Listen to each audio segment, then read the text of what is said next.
अच्छा एक बात बताइएगा,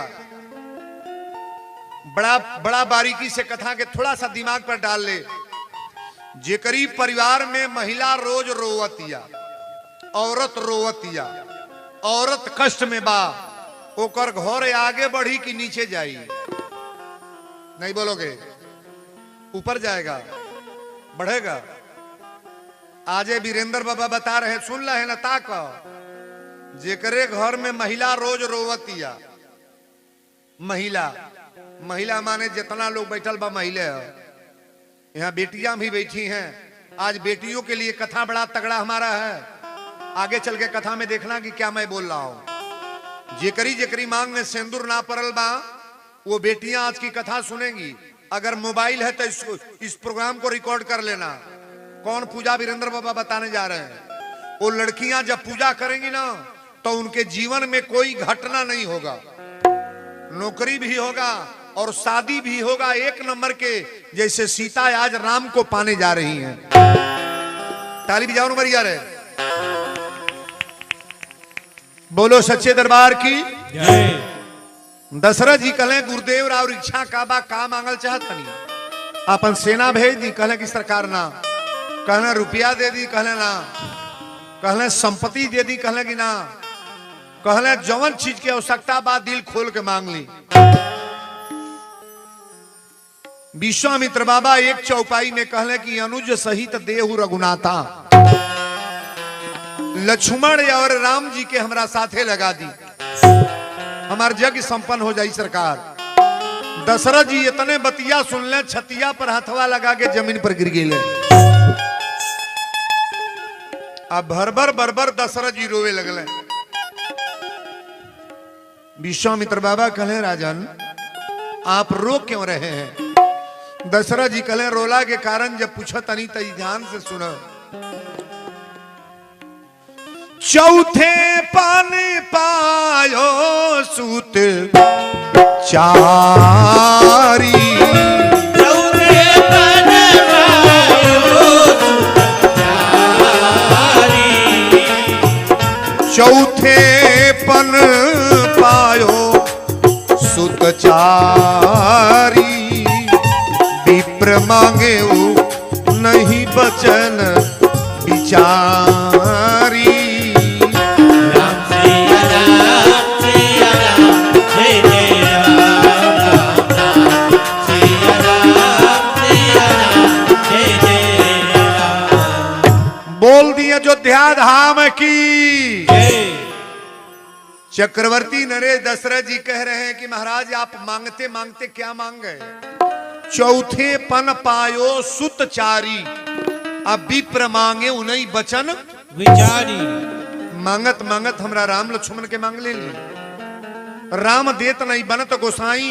अरे मांगे के बाद तो धन मांग ली, रुपया मांग ली, खजाना, लेकिन राम लक्ष्मण के ना दे महाराज। आज जो दू बेर ना ही कैले। गुरु वशिष्ठ जी बगलिए में रहले, कहले राजन आप का कहली हो? कहले कि राम लक्ष्मण के ना दे। गुरु वशिष्ठ जी कहले राजन एक बात के उत्तर दो, तोहरा बेटा के जन्म कैसे भई? कहले यज्ञ करावल गई तो यज्ञ से उत्पत्ति हो। श्रृंगी ऋषि वशिष्ठ बुलावा, पुत्र काम शुभ यज्ञ करावा, भक्ति सहित मुनियाहुत दीने, अब प्रगटे अग्नि चरु कर तब लीने। कल कथा सुन ली ना, राम के जन्म कैसे भइल? यज्ञ करावल गई तब भइल। यज्ञ जौन करावल जाता है इससे फायदा बा कि ना? ना बा। केहू के नौजवान बेटा कबो ना मरी, पति ना मुई है, नाती ना मरी, अपने घर में अकस्मात घटना ना होई, कबो ऐसन ऐसन काम अइबे ना करी जो सोचे पड़े। लेकिन विश्वास से आप जग में कथा सुनो, विश्वास से है माता जी के दरबार में मत्था टेको और विश्वास से भगवान को दान पुण्य करके सुंदर विचार बना करके जग में आओ। आप जग फायदा करता है कि नुकसान? नहीं बोलेंगे? 100 में 100% मेरा गारंटी है फायदा। गुरु वशिष्ठ जी कही राजन तोरा राम लक्ष्मण भरत शत्रुघ्न 4 गो बेटा भइला, आ जग करावल गए तो जग से भइला। दशरथ जी कहले हाँ जग से हमार बाबू भइल लो। त कहले विश्वामित्र बाबा का करावे ले जाता है? त कहले जग। कहले जगिए से बेटा भइल बा और जग करने के लिए पुत्र को नहीं भेजेंगे, नहीं भेजेंगे। भाई जितना रुपया पैसा खजाना मिलल बा केकरे चलते, भगवान के चलते। अब भगवान के जग में ना दिया 5 दिन से बोलता नहीं तन चाउर आटा ले आवे लोगन, चाउर आटा ले आवे लोगन, खाए भर के चाउर जुनाई चढ़ पावता हो दादा। जितना लोग आइल बा दूधू मन ही चाउर ले आवे तो 10 बोरा हो जाएगी ना, ना हो जाएगी। वीरेंद्र बाबा अपने खाने लिए नहीं मांग रहे हैं। हम तो आज तक इतना दिन हो गया ना, कभी कोई कह ही नहीं सकता कि वीरेंद्र बाबा जो भोग लगौले हो। हम जग के लिए मांगते हैं, ठाकुर जी देने के लिए तो मुझे बहुत कुछ दिए हैं। हम कभी भीख मांगेंगे तो जग के लिए, पूजा के लिए, अनुष्ठान के लिए, कि भगवान की जग बढ़िया से संपन्न हो जाए। बोलो जग भगवान की जय। गुरु वशिष्ठ जी कहले राजन 4 पुत्र तो मांगत नहीं बाणी है कि 2 जनी को मांगता नहीं ना, राम लक्ष्मण को दे दीजिए। दशरथ जी रो के राम लक्ष्मण के लगौले। अच्छा बताई, राम लक्ष्मण के साधु के साथे लगावत अड़े तो दशरथ जी के खानदान में कल्याण होई कि नुकसान? नहीं बोलोगे? कल्याण। जहिया लिया के गईले तहिया दशरथ जी फूट फूट के रोले, और जहिया राम जी बियाह हुआ को के अइले, अब विश्वामित्र बाबा जब जाए लगले तो दशरथ जी दोनों गोड़वा पकड़ के रोवे लगले और रो के कहले सरकार आज हमरा समझ में आ गई कि दरवाजा पर संत के इला में हमनी का प्राप्त हो सकेला। दशरथ जी दोनों गोड़ पकड़ के रोले कब? जहिया राम लक्ष्मण के शादी क के विश्वामित्र बाबा जनकपुर से ले अइले तहिया विश्वामित्र बाबा से दशरथ जी कहले नाथ सकल संपदा तुम्हारी, नाथ सकल संपदा तुम्हारी, नाथ सकल संपदा तुम्हारी, मैं सेवक समेत सुत नारी।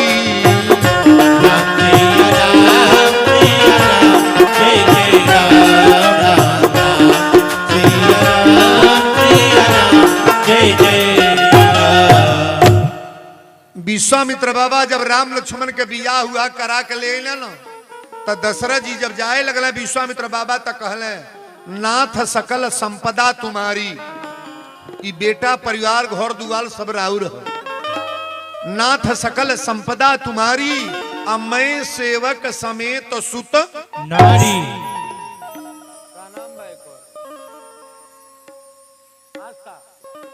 आस्था सिंह चलो निम्न रहो, जल्दी सियान होको। 50 रुपया पैसा आप लोग मन पर ना दो भाई, अभी कथा चलने दीजिए, 2 घंटा मुझे बोलने दीजिए। ये पैसा आने जाने वाला काम होगा तो कथा गड़बड़ जाएगी। ध्यान से सुनने का प्रयास करो आप।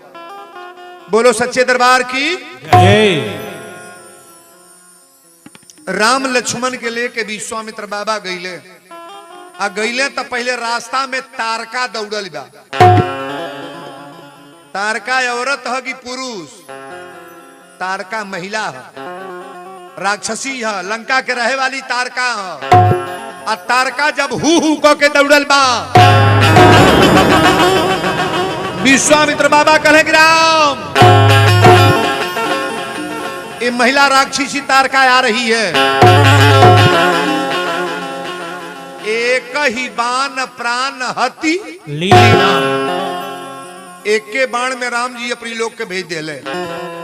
तारका मर गई, और जब तारका मर गई तब विश्वामित्र बाबा लेके अपना जंगल में गईले, वो जगह पर जहां जग करत अड़े, वो मख के रखवारी करे खातिर राम जी के लगा दिले। कहले कि हम रखवारी, राम जी कहले कि हम रखवारी कर रहे हैं, आप निर्भय होकर के जग करें गुरुजी, कोई चिंता नहीं है। और जब जग होके लगल तो मारी सुबाहु दौड़ल बड़े सारा देवता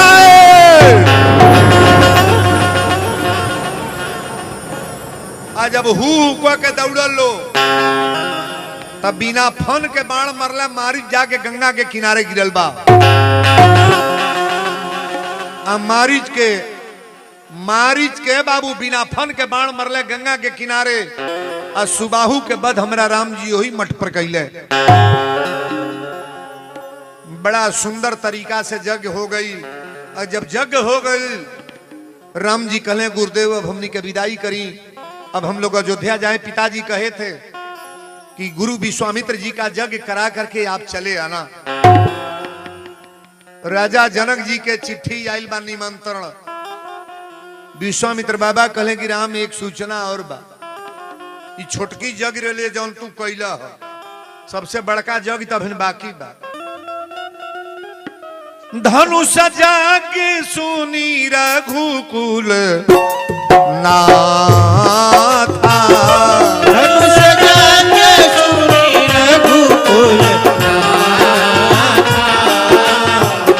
धनुष जाके सुनी रघुकुल नाथा, हरसी चले मुनिवर के साथा।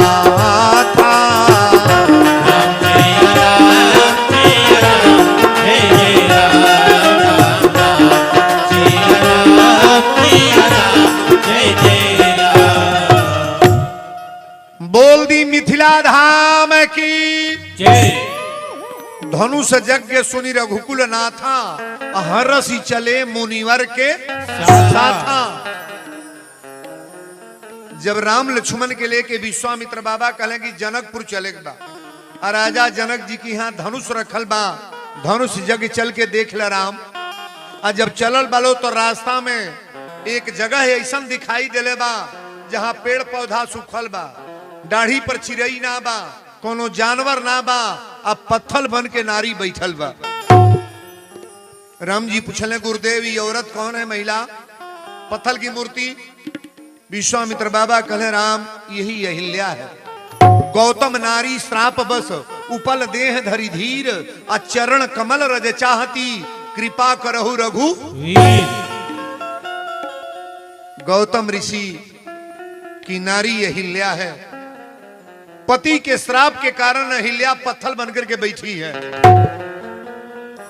गौतम नारी श्राप बस उपल देह धरि धीर, अचरण कमल रज चाहती, कृपा करहु रघु वीर।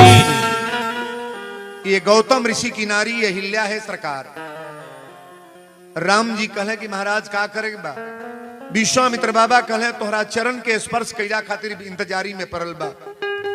भगवान को कौन नहीं चाहता कि मेरे घर में बास लें, परमात्मा मेरे घर में आए, मेरे घर का रक्षा हो। यहाँ जितने लोग आए हैं सब मना रहे हैं कि भगवान मेरे भी परिवार में आप कृपा करो। पैर से स्पर्श गईले, अहिल्या पत्थर रहल लेकिन नारी बन गल। ताली बजाएगा बढ़िया रहे। आज जब ये औरत बनल बा त अहिल्या अपने मुंह से कहले बा, मुनि श्राप जो दीना अति भल कीन्हा। अगर पति के श्राप ना रही तो भगवान से भेंट ना हुई, और भगवान से भेंट ना हुई तो अहिल्या का उद्धार ना हुई। अब विश्वामित्र बाबा जब आगे लेके चलने तक गंगा अवतरण की कथा, पृथ्वी पर गंगा मैया कैसे आई है ये राम जी प्रश्न किए, और विश्वामित्र बाबा सारा विस्तार से बड़ा विधिवत इनको समझाकर बताए कि पृथ्वी पर गंगा मैया का आगमन कब हुआ, कैसे हुआ। अरे भगीरथ के नाम से शंकर जी की जटा से जब गंगा जी आई है ना, ये सारा व्यवस्था बताए। अभी मिथिला में पहुंचल बड़े, मिथिला में पहुंचले तो राजा जनक जी के मालूम हो गल कि महामुनि विश्वामित्र जी का आगमन हो रहा है। राजा जनक जी सकल समाज लेके गईला, और लेके गईला तब विश्वामित्र बाबा के सामने जाके आई है, मस्तक उनका पैर पर झुका के प्रणाम दंडवत कैले। आ राम लक्ष्मण जनकपुर में फुलवारी में घूमे गए लो। और जब घूम के आई लो, और राजा जनक जी जब राम लक्ष्मण के देखले तो कहले गुरुदेव ये बच्चे हैं कौन? पहले तो विदेह के दिमाग, और जिनको विदेह कहा गया है उनके समझ में आ गल कि कोई ब्रह्म है, ये परमात्मा है, नारायण है। विश्वामित्र बाबा कहले राम ये चक्रवर्ती नरेश दशरथ के पुत्र बड़े वाले राम हैं, और छोटे जो खड़े हैं लक्ष्मण हैं। मेरा जग करने के लिए, कराने के लिए ये दोनों पुत्रों को हम मांग कर लाए हैं, दशरथ जी ने मेरे साथ लगाया है। विदेह जी जान गए कि शादी तो हमार पक्की हो गई, ये ब्रह्म है और बिना ब्रह्म का धनुष टूटने वाला है नहीं। ई तो चल गए कह के अब देखी कथा है जो बदला था। राम जी कहले गुरुदेव लक्ष्मण चाहता ना जनकपुर देखल। लक्ष्मण जनकपुर में तनी भ्रमण कल चाहता है, देखे के मन राम जी के बाई कहता ना लक्ष्मण घूमल चाहता है। ससुरार केकर होके जाता खाली रामे जी के होई, लेकिन पहला नंबर केकर बा राम की। राम जी के देखे के मन बा मिथिला घूम ली।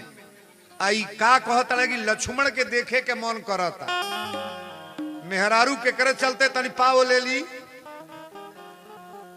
नहीं बुझाई। यहां जितने महिलाएं गौर करेंगी, छोटहन लड़का बा न 3 बरस के 5 बरस के 7 बरस के, तब मेहरारू मालिक से कहीं कलिया से रोता तनी चाउमीन ले ले आई तो 2 प्लेट कलिया से रोता खाए के मन बा करा है, कलिया से रोता तनी मूंगफली ले ले आई तो तनी पाव भर आ खाए के बा अपना। बुझा तक नहीं बतिया। राम जी यह भाषा बा। राम जी कहले गुरुदेव लक्ष्मण जी देखल चाहता रे, तन जनकपुर घुमा ले आई। तो महाराज जी तो गुरुदेव तो बुझिए गए कि राम के देखे के मन बा और लक्ष्मण के बदत लगी लक्ष्मण देखल चाहता रहे। लेकिन राम जी लक्ष्मण के लेके गईला और जब मिथिला में प्रवेश कैला तो कोनो झरोखा से ताकतिया, कोनो खिड़की पड़े ताकतिया, एगो नया गौने आइल है दुल्हन तनी हमरा और ताको अजुए डोली आइल बा। राम जी ओई दिने गइल, दुआरी पर पर्दा लागल बा, बुढ़िया रखवारी में बा, पतोही के हमरा केहू देखे ना। सब लोग जब राम के देखे चलल, पतोहिया सर दे लुगा उगा गिरा के सड़के पर चल गई। बुढ़िया कहलत पगलाइल बड़ू, तोर माथा खराब बा, कहां जाता रे कामनी और कहां जाती आई। पतोहिया कहल से बूढ़ा सारा गांव भर के लोग भगवान खातिर पगलाइल बा, आ तू हमारी खातिर पगलाइल बड़ू। हमारी देही के कौन कीमत बा। अरे पागल होना है तो भगवान के लिए पागल हो ना। ये परमात्मा आए हैं ना, ब्रह्म आए हैं, नारायण आए हैं। लेकिन मिथिला के सखी लोग कोठा पर से केहू फूल फेंकता, के कुछ फेंकता, आ फेंक के ऊपर से कहता लो कि कनिहेरी रघुनाथ जी, अरे हमारी ओरिया कनिहेरी रघुनाथ जी, हमारी ओरिया कनिहेरी रघुनाथ जी, हमारी ओरिया कनिहेरी रघुनाथ जी। हमारी ओरिया है, हमारी ओरिया, हमारी ओरिया जी, हमारी ओरिया कनिता की रघुनाथ जी, हमारी ओरिया कनिका की रघुनाथ जी, हमारी ओरिया कनिका की रघुनाथ जी।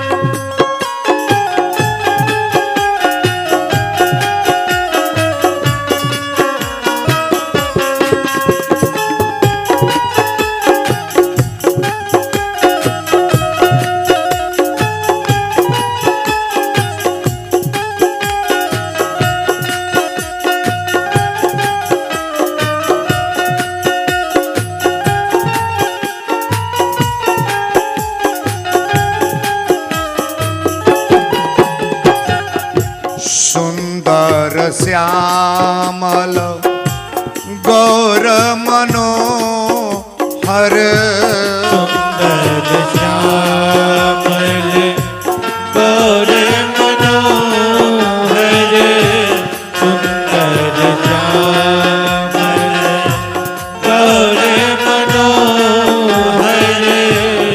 अखिया में बसली मधुर जोड़िया ए जी अखिया में बसली मधुर जोड़िया कनिहेरी रघुनाथ जी हमारी ओरिया कन्हेरी रघुनाथ जी हमारी ओरिया कन्हेरी रघुनाथ जी।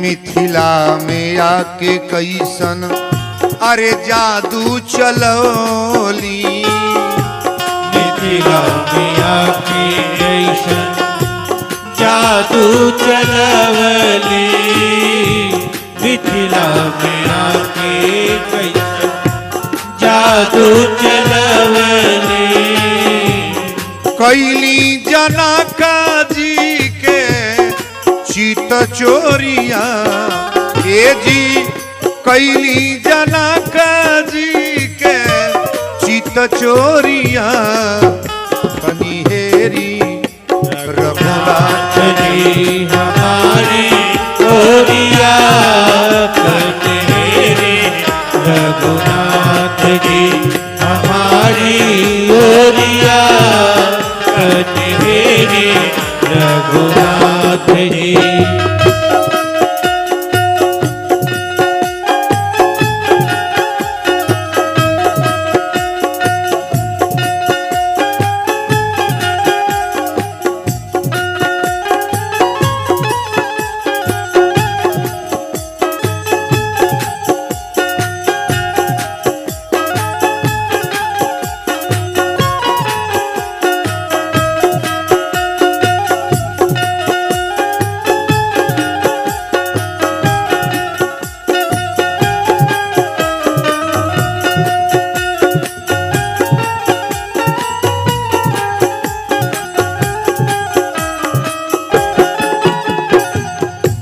राम भद्राचार्य जी अब हंसी है रहू राम भद्राचार्य जी अब हंसी है रहू राम भद्राचार्य जी अब हंसी है रहू आर्य जलज बिलोचना की ओरिया ए जी जलज बिलोचना की ओरिया कनिहेरी रघुनाथ जी हमारी ओरिया कन्हेरी रघुनाथ जी हमारी ओरिया कन्हेरी रघुनाथ जी। हमारी ओरिया है हमारी ओरिया हमारी ओरिया जी हमारी ओरिया कनिहेरी रघुनाथ जी हमारी ओरिया